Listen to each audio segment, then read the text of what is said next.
Gear.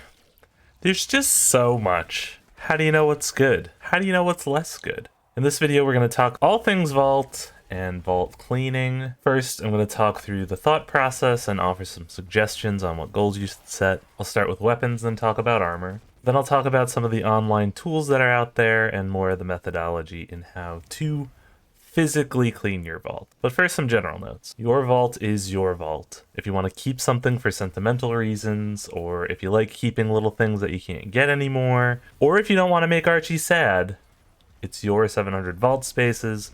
You're in charge of what they're used for. That being said, you do not need to use all 700 slots to be effective in the game. I usually hover in the 300 to 400 range, and I still know there's a ton of things I've never used and probably still will never use. I think I'm a little bit on the higher side now since it's the beginning of a new expansion. There's like new stuff to try. I want some infusion fuel, but over time I think I'll, drop down a little bit. So let's start with weapons. What weapons do you keep? Well, it depends on the type of content you do, what you like, and how you play. Of course, it's never that easy. I have barely any PvP dedicated roles since I'm not really into Reed. I'm very bad at PvP. If you can look yourself in the mirror and honestly say to yourself, I need all 6 of these Igneous Hammers because I can totally tell the difference between a handling and a reload masterwork, that's between you and yourself, but I'm not that kind of guy. I personally do love doing GMs, so I'm someone who likes to keep at least one good roll of each weapon type in each energy type for the surges. Like, I've put so much thought into my best kinetic scout rifle, and I don't think I've fired a kinetic scout rifle in over a year. So what was the point of that last paragraph? Just keep what you want to use, lol. What roles should I specifically keep? There's so many weapons and so many good weapons. One YouTube video cannot make every recommendation for every combination, so I'd suggest you start by reading perk descriptions on the weapons that you have to evaluate them. And you can also look up what other roles of that weapon can do on something like D2 Foundry or Light.gg. Light.gg also will show you what roles are most popular. So if you're currently new or clueless or, came back after a while, Light.gg is a good place to start with their recommendations. But of course, as you play more, you'll learn what perks you like and what perks that are popular you might not actually jive with. Just because it's commonly used doesn't mean that you specifically will like it. What it boils down to is a combination of not sweating, holding on to something, but also being honest with yourself. I want you to do something right now. Go into DIM, Destiny Item Manager, link in the description, and in the search bar, type kills:0 and see how many weapons you have that you literally never use. Sure, maybe something's new and you haven't tried it yet, but I'm sure there's like a ton of 1900 stuff that, maybe you've even grinded for something, maybe you crafted something, and you've never used. Like last season, I got the Dragonfly Volt Shot Prosecutor from the Prophecy Dungeon. I was so stoked, and I did this just now and I never used it. It's about being honest with yourself, looking yourself in the eyes and saying, yeah, I need to keep all these rolls of the Cataphract because I have a use for each one. And circling back to new stuff, when something comes out and has some potential, I personally tend to keep a bunch of rolls of it and let the damage and weapon testing content creators weigh in. Like last season, we had Tusk of the Boar come out. It was the Strand Waveframe grenade launcher. There was that Deconstruct perk that was giving infinite ammo. Was it a bug? Was it intended? How bad will the chain reaction nerf be? So I just kept I had 10 rolls of it, and then when the dust settled, I consolidated to one roll and never used it. Now you might think to yourself, well, what if they buff X? They can literally do anything to any perk in the game at any time. How do you know what perks they're going to buff? They can buff, they can buff attrition orbs. They can buff something that, actually needs it versus, whatever you're, holding on to. Unless they announce that they're planning a buff, which is something that they've done in the past, a lot of these feelings are just cope. If it's a gun you can't get anymore, or it's difficult to get, they're gonna make something similar, or there's already a replacement for it that's probably better and probably has an origin trait. So in summary, for weapons it boils down to looking in the mirror, being honest with yourself. Ask yourself the following questions. Will I use this? What content will I use this in? Do I have something better or something that does the same thing? And based on those answers to your questions, you'll be able to determine if it's a keeper or not a keeper. So that was weapons. And honestly, that's the hard part. Armor is a lot easier since it's just numbers. You know, what has the best stats? What type of stats are you looking for? I'm going to tell you, stats don't really matter as much as you think. A triple 100 might be nice to see on the screen, but in terms of getting abilities back, exotics, subclass aspects, and fragments are going to do a lot more of the heavy lifting getting your abilities back. In my opinion, and you can have a different opinion, you should prioritize resilience first, since it directly gives you damage resistance so you can stay alive, and then recovery, since your health will start to recover sooner, so it's less waiting behind cover. Since everything else just gives ability regen, you know, take your pick on whatever abilities you like if you have some stats left over, but again, abilities and perks are going to do a much better job than stats.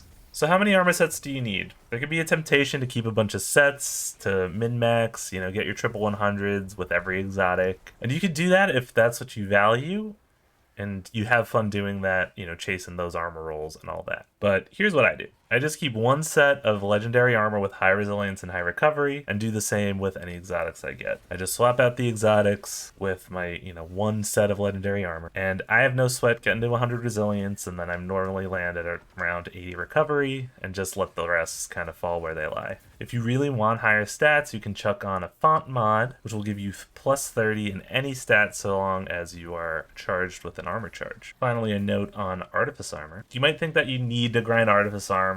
Like, the Artifice class items, sure, will get you that plus 3 baseline for stat, which can be nice if you're at like 89 and something, get you that next tier. But I've done Artifice armor grinding, and a lot of times I just get like 62 and lower rolls, where my regular armor was 67.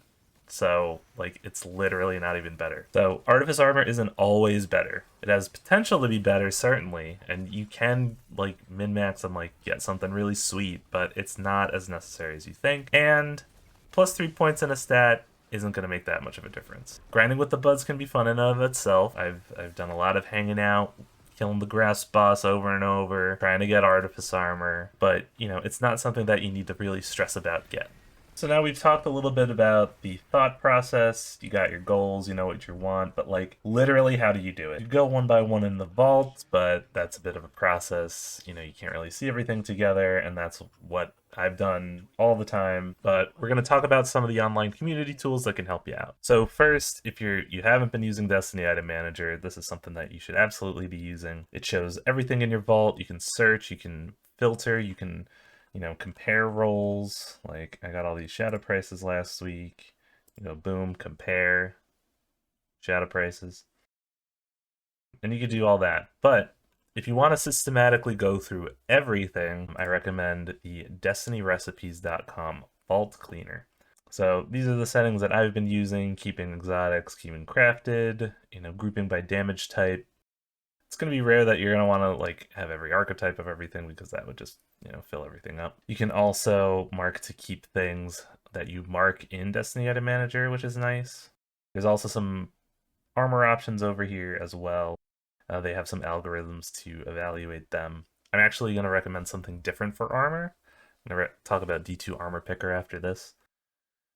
But yeah, you can go and review my vault.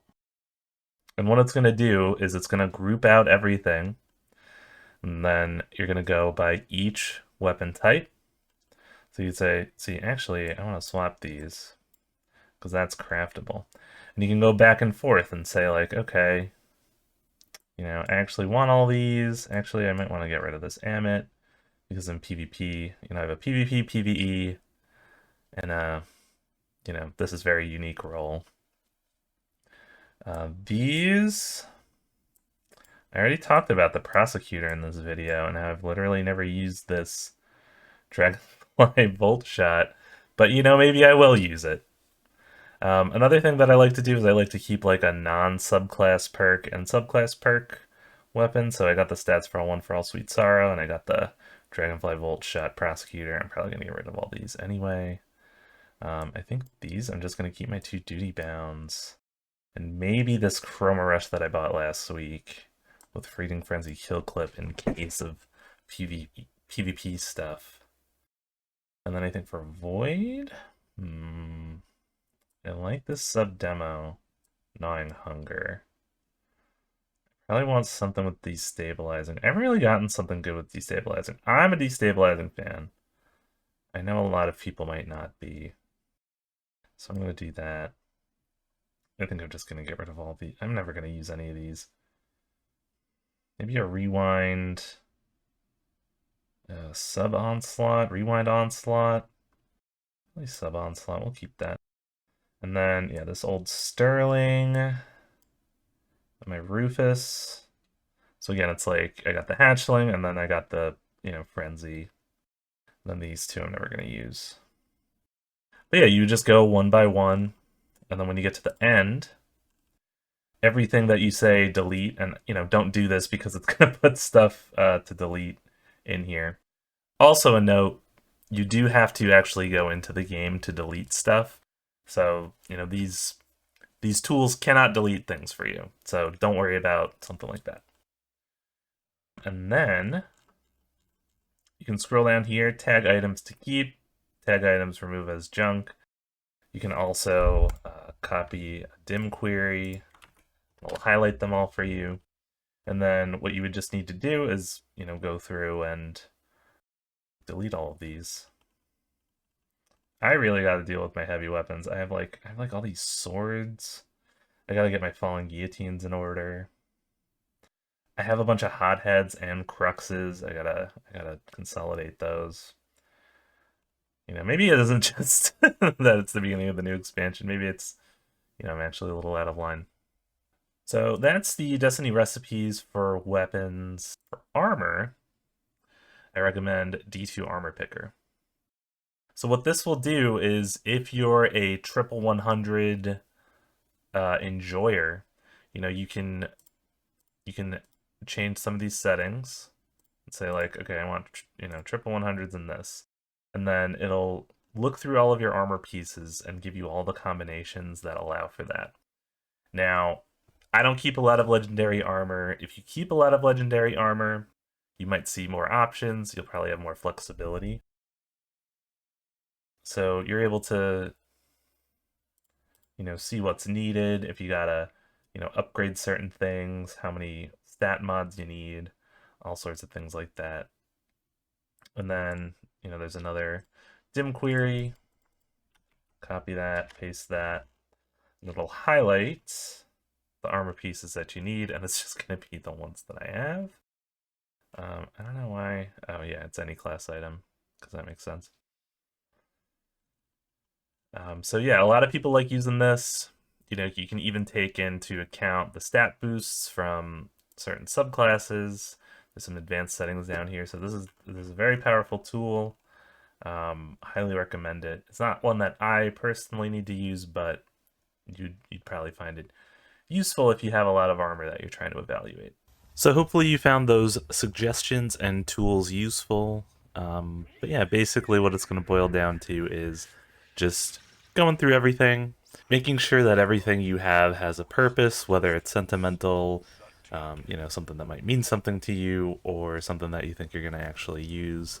And then also with that later point, being honest with yourself. Like, if something doesn't have any kills on it, you got it a year or two ago, it's probably something that can go. And additionally, I hope, those tools are helpful. I actually went through and used the Destiny recipes vault cleaner, and, I went on a spree. I went from like 450 down to 314. I'm really happy with that. There were definitely a lot of things. I had little notes, and I even got rid of the subspectrums. I had like 7 of them. Don't know how those got there. But yeah, hope you enjoyed the video. Thanks for watching. Again, I've been streaming on Twitch. I might, I've been doing Destiny. I might do some other stuff though. And yeah, that's all I got. Thanks for watching, and take care.